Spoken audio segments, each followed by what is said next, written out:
I'm Elizabeth Logan, and this past week the question I chose to reflect on was, what is my role as a teacher and a learner?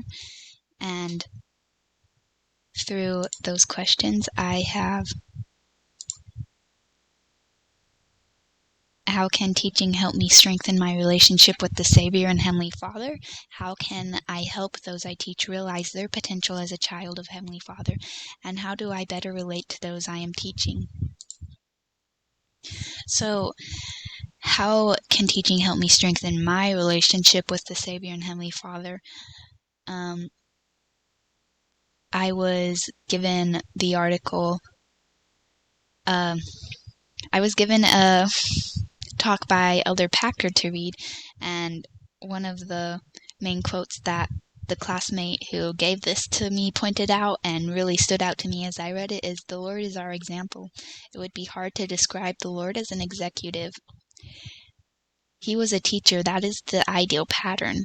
And I never really thought, I always knew that the Savior was a teacher, but I never really thought about how, as I teach, that I can be a teacher like the Savior was.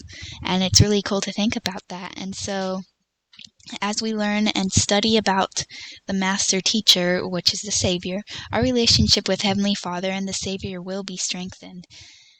And Christ himself was a teacher. As a disciple, we must all strive to be teachers through our words and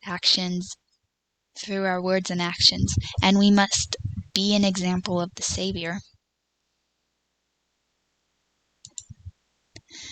We can recognize, let me read my question. How can I help those I teach realize their potential as a child of Heavenly Father?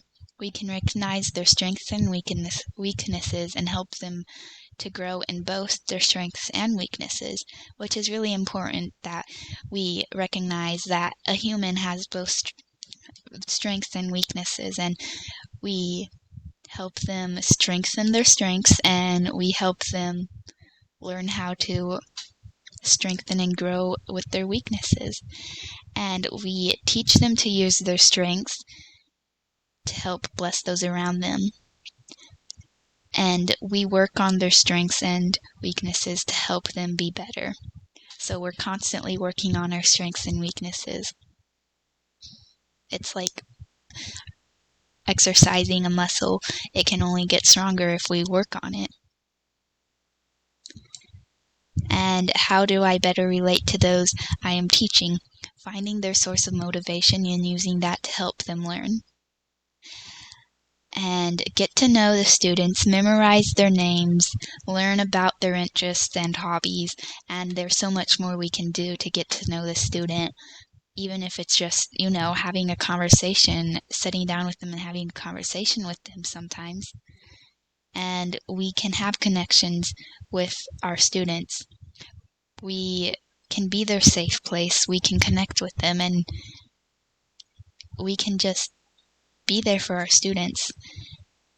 And so, what I have gotten out of this week is that as we use the Savior as our example of the master teacher, we can better relate with our students and better help them strengthen their potential as a child of Heavenly Father.